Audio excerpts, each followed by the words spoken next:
Okay, so I've got the output of this connected via this gray wire to the inputs on this transmitter. The transmitter has no antenna whatsoever, just the connector sitting here.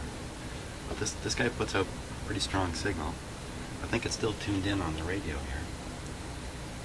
So let's give it some tone. Yep, there it is.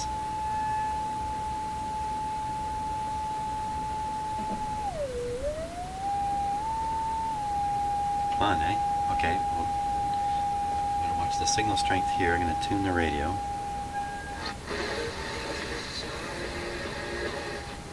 It's receiving quite well now. Maximize this. And I'm going to note the reading.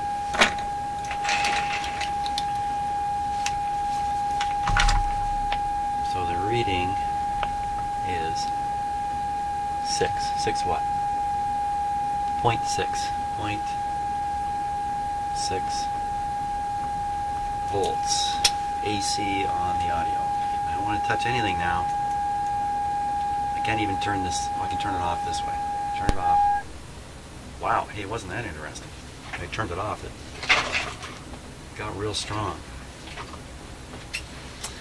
So that kind of thing is the suggestion that there's a coupling capacitor that is leaking onto a grid or something of that sort. Although usually in those conditions the radio works and then fades out as the leak carries on and charges up the grid of a tube. So you wouldn't normally expect that leaky coupling capacitor to start out low and then have the radio get stronger over time. But you know, I could be wrong. I have been wrong in the past. So in fact, absolutely everything I say you should take with a complete skepticism. And if you have any doubts about what I'm saying, by all means, get on the internet and investigate away. And let me know. Let me know. I'm pretty thick-skinned here, you know.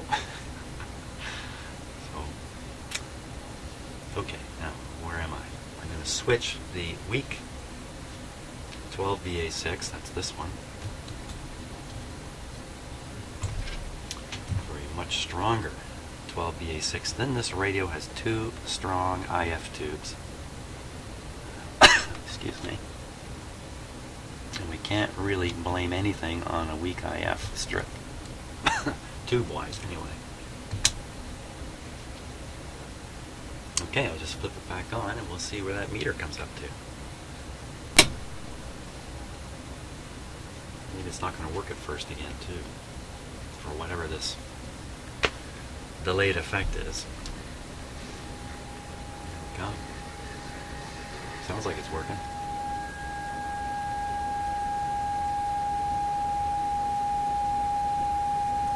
It's heading right back for 6.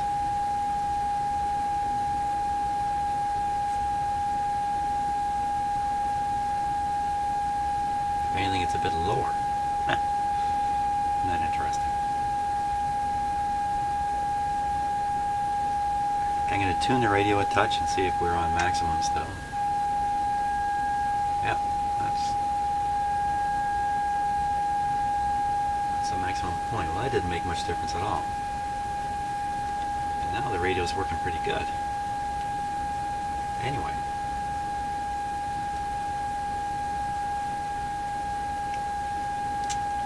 Wow, okay. Next suspicion would be these two tubes here are acting up a bit. Watching this meter every time I do this. And you know, it'd be fun to pop a tube out in order to identify it as an AM only tube. Just pop it out, and if the FM kept running, then that would be an AM only tube, just to double check, rather than try to look at the schematic and trace the wires and all that stuff. But on this radio, if you pull the tube out, they're all in series, and that's the end of that. Okay, I don't really want to listen to this tone all day. Just turn down the tone strength and ponder the situation now. I suppose one could say, yeah, this radio works, you just have to let it warm up for a couple of minutes. Not the best way to go. And unless it's acting up, there's nothing for me to track or trace or check, really.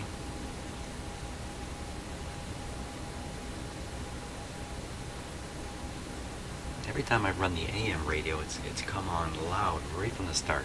There's been no similar effects.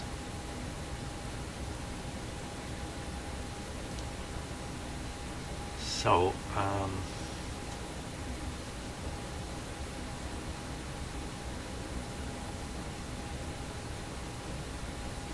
okay, wait 1 second here. Wait a second. Isn't this a 12BE6? Okay, shut her down. Didn't I make this mistake last video?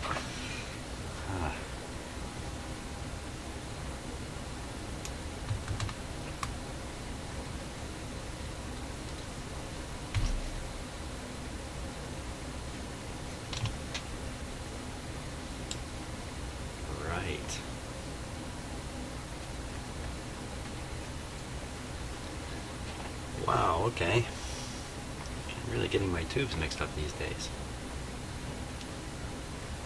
So this is the 12BE6, which I'm pretty sure has nothing to do with the FM side, and that's why sticking the wrong tube in there had no effect. And lucky again, the 12BE6 and 12BA6 must be similar enough that I didn't apply B+ to the heater or something stupid like that. So I got away with it again. You watching this video may have been saying, Jim, look out! This is the other 12BA6. Oh my god, that means I stuck this in the tube tester and everything. I completely did the same thing.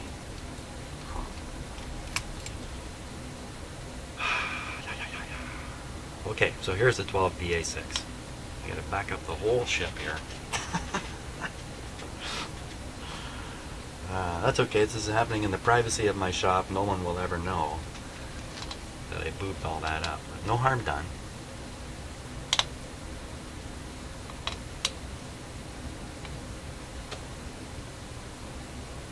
Okay, I've calmed myself down. Let me just go back to get this set up to do the 12BA6 tubes. Okay, so this is the other 12BA6 I just took out of the radio. It really hasn't been through the testing process this time around. It's definitely a 12BA6. I don't think I'll make that mistake again. You know what, I can blame this on that cat that wouldn't let me sleep this morning. That cat who will remain nameless.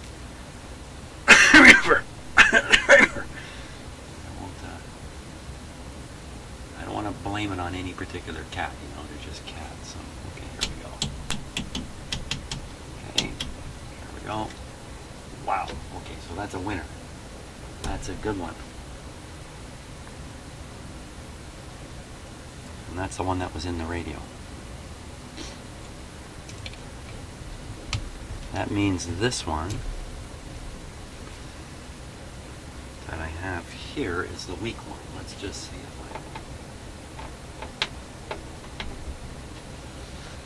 if I have any clue about what I'm doing here.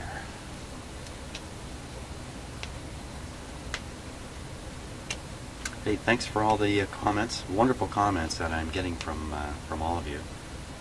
I have found a little bit of time now to go over them. I kind of fell behind there through the Christmas period. Just, you know, something had to give, and that's what I didn't pay a lot of attention to. But I'm reading them again. A lot of you people are very humorous. So, great fun. Here we go. That's a really good one. Now wait a minute. Where's what happened to the not so good one? Come on. Oh, the not so good one was the 12BE6. Okay. So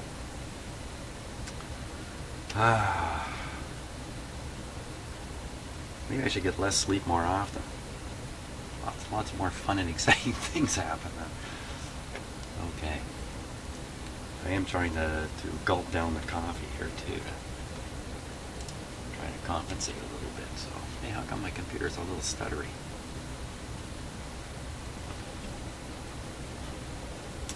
Okay. I guess let's we could test the 12 AV-6 again, but I think we should go after these two tubes. Oops, these two here, the 17 EW whatever they were. So let me set up for that, and we'll just double check the quality of these two tubes. Okay, I'm going to be smart about this and double check the settings. 17 EW8. Let me look at the tube. The tube says 17 EW8. Okay, so no doubt about that. 17 EW8. 20 volts. Now, there is no 17 setting on this machine, so it's either 12 or 20. So they picked 20. 20's a little extra oomph on the tube there. EV. Those are the heater settings. 7608. 7608 0 12 and 86. 12 and 86. Okay, we're good to go here. Stick it into the socket that we think might be a little wonky. Oh, that tube just burst into life there.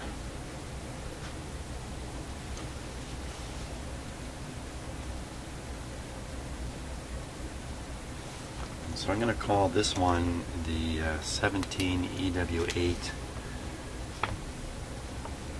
right, the right hand one. As I look at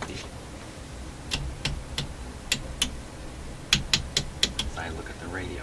Okay, P4, ooh, way over on English. The low part of the good. And what is it supposed to read anyway? The minimum that it's supposed to read, 2835, and the most is 4500. So 2835, a little under 3000. Put the scale onto the 6000 scale. It's like 3700. So it's reading really good. So I don't think we have any reason to question this tube here. Pull it out.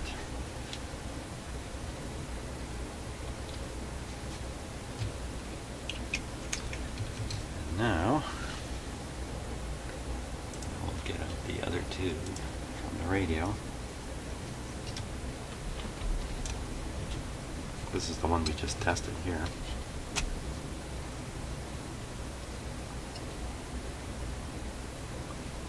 '17 EW8, no doubt about it. Go right in. Oh, what happened there?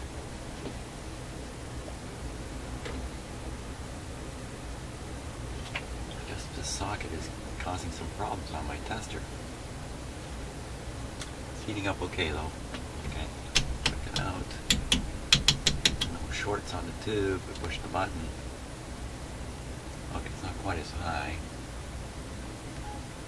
We're on the 6000 scale, reading, oh no, it's good. We're reading almost 4000. Yeah. So these tubes are both testing really good. Wait a minute. Wait 1 minute. Isn't this a dual tube? Yes, it's a dual tube. I only tested half the tube. What are you doing? Okay, 20 EV 2103. 2103 with a 0 on the end here. 12 and 86 again. So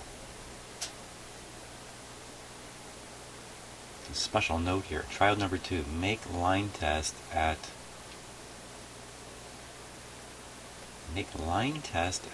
looks like it says 1400 on 3000 scale.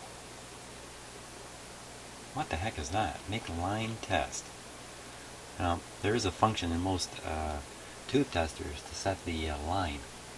So here's the line adjust. And it should come up and match that, and it does. There's a little adjuster over here for it. Why does it say that? At 1400 on 3000 scale. So I put at 3000 scale, push the line test. So it's at 1500. I wonder why they're doing this. Okay, 1400. Don't know why. And it's only for the second tryout. That doesn't make a lot of sense. Oh well, this is just to get a precision reading, and I'm not so concerned about that kind of precision. In fact, didn't I just test the tube there? Hey. Tube's gone. Oh, I didn't test the tube. The tube has gone dark. Okay, there it is. Yeah, I guess this socket is really bad. New problems.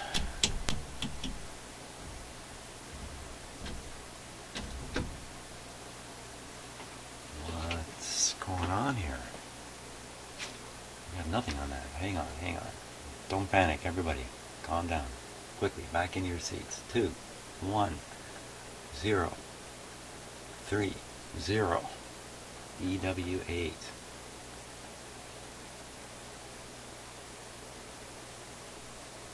Press P4.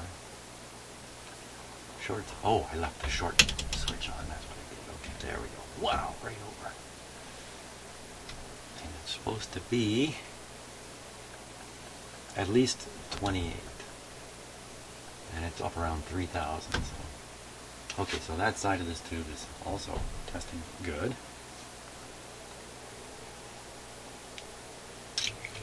And I got to put the other tube back in and get the other half of it. Good thing I'm not out driving on the highway today. I really am not fully awake here.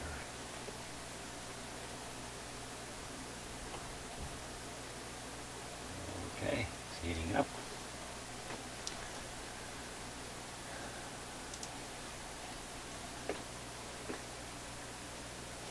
This is the other half of this tube.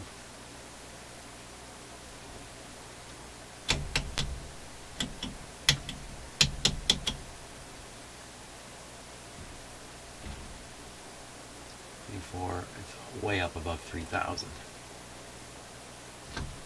Okay, so these tubes do test good, all 4 sections.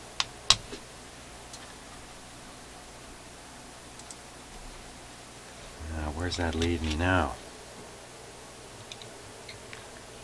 The situation's getting a little more tense from a repair point of view. I'm knocking off all the easy problems here. Left with much more difficult ones.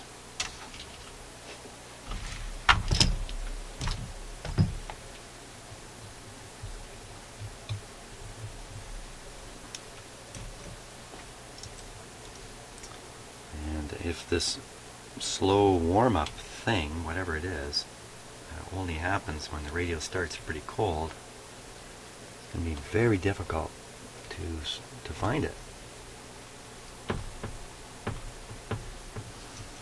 Not even be worth finding in the end, since the radio eventually does work, and so what's a couple of minutes of warm-up? It's not that big a deal, really. Well, let's see if it still works after all that. Good, we're ready to go. Giving it some juice.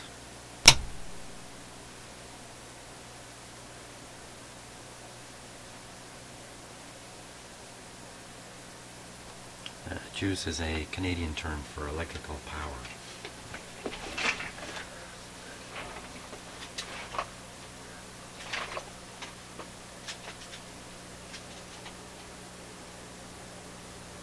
Let's,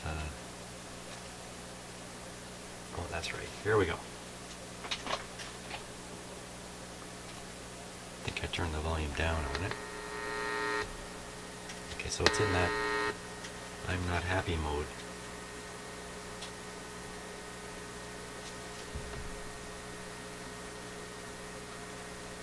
It's still tuned to my signal source here in the shop. Still have an audio signal going into it. Don't think I tuned the radio. So it's a waiting game. A waiting game while I ponder what to do next. In this mode, if this is actually a fault mode, which I think it is, then while it's in this mode, I could potentially hunt down something. Incorrect grid bias, missing plate voltage or low plate voltage.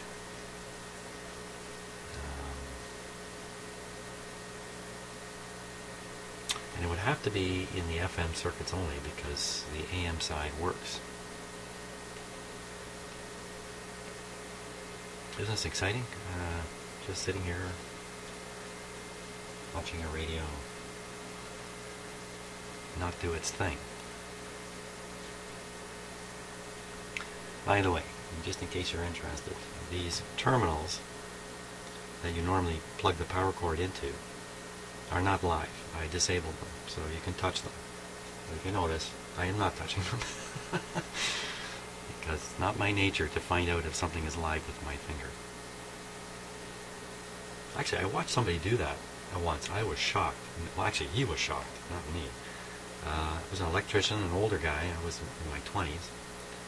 And I just bumped into him while he was doing some electrician work on an outlet. And the wires were hanging out of the wall. And he was grabbing them like this. He was grabbing the different wires. He's going, okay, these are the live ones. And I said to him, hey, listen. I didn't say to him, hey, listen. I'm saying to you, hey, listen.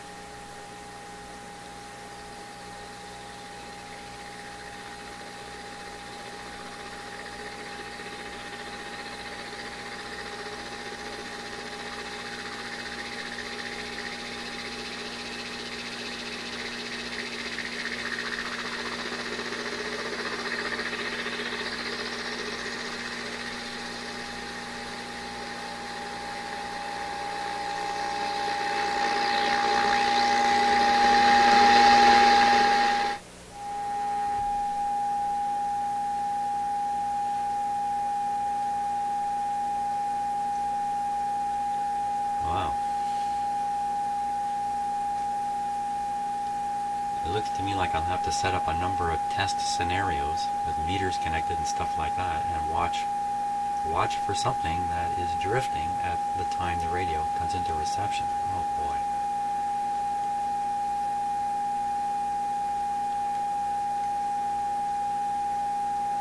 Or I go for the other plan, which is you just let it warm up for a few more minutes than you would normally, and you get to hear.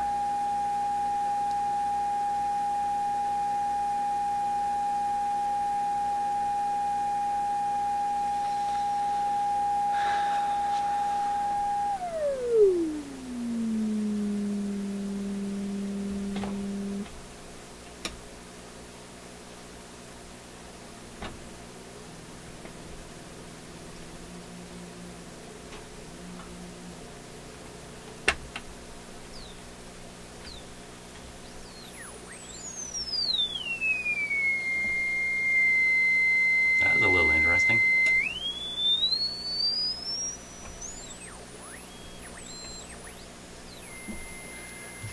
All I'm doing is varying the audio signal that I'm pumping into the radio. And you hear a heterodyne up in here.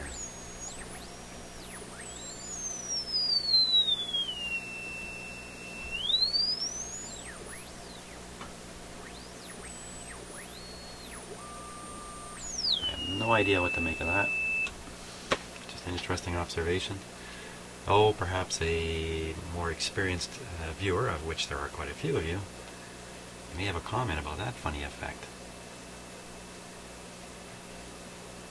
Could just be there's another tone in the radio and we can't quite hear it, and I'm heterodyning it with the tone I'm feeding into it. And at the high, when the two frequencies get close, you hear the the sum and the difference. And I don't think it has any bearing on this situation. So I think what we should do is hook it up to a regular outdoor antenna again, tune around it, and see what we get.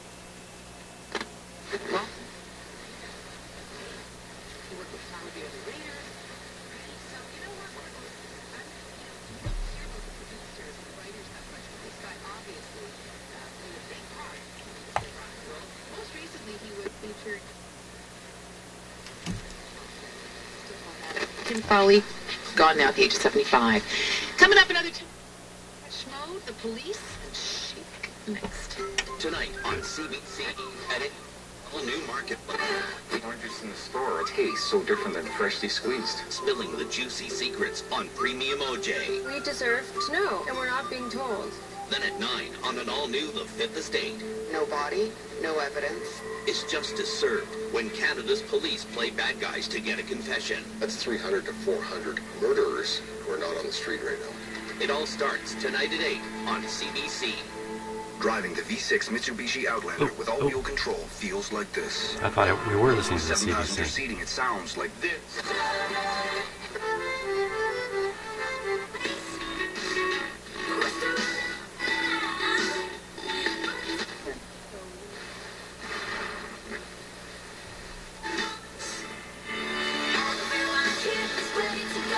Wait.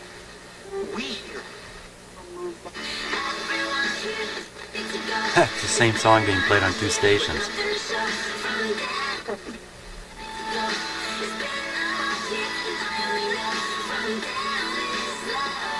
Hello.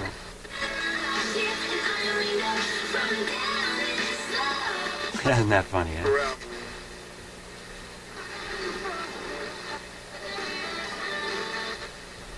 Hope I don't get a copyright hit for that.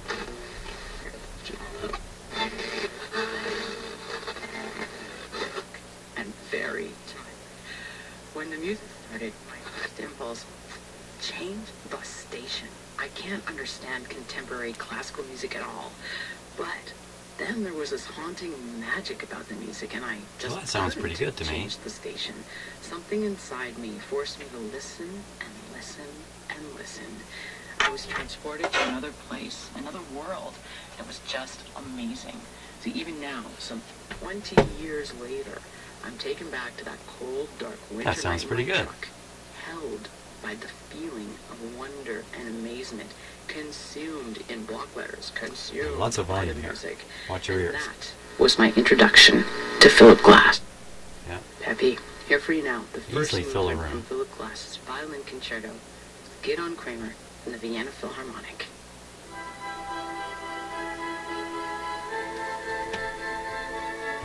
Quick, get off it.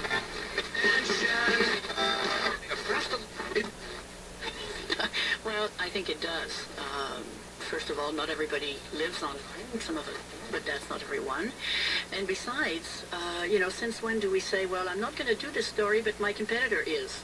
So that's kind of because, media and the online world are competitors. So why would you? What have I been chasing all this time? Maybe what's happened is I turned the radio on, and prior to it warming up fully, I've discovered weaknesses in the FM section. And it's caught my attention. And that's why I'm doing all this. I'm doing all this to find that weakness. Meanwhile, if I just let it warm up for a few more minutes, it all goes away. Yeah, I think maybe this is the way to leave the radio right now. I think it's a good way to end the video at this point and wait for some comments to come. I think, perhaps somebody has a good idea for a few more simple things I can do to try to determine just what's up with this radio, because I don't think it's normal. But is it really a big problem? No, I don't think so. I don't think so. Okay, so I think I'm going to leave. I'm going to wait a minute. Hold it. Turn on the AM radio here.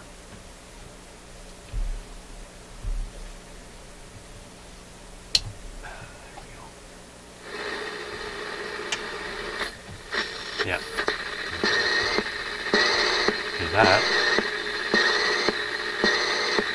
That sound you just heard is the power supply in my office computer. Excuse me, it's about, I don't know, 20-25 feet from here. And my computer's not even on. It's in sleep mode. And in sleep mode, the power supply generates this huge amount of noise. I can pick that up out in my driveway in my car easily. That psh, psh. Apparently, it has something to do with the random access memory being recharged or something every second. So the power supply receives a load and then no load, load and then no load. And it's probably during the no load time that it's generating all this noise. I don't really know, but something like that. That's my theory anyway. But it's definitely the computer, no doubt about that. If I shut it down, of course, it goes completely silent. And that sound